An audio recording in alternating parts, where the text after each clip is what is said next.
jahenya sih bisa pakai apa aja. Mau jahe merah, jahe kuning, itu mah kunyit.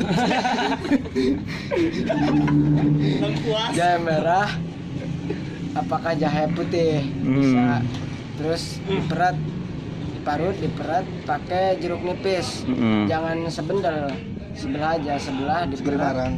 Gitu, langsung disatukan, diminumnya jangan pakai air itu aja yang ada di jahe sama jeruk, langsung digelek-gelek, jangan dikunyah, langsung di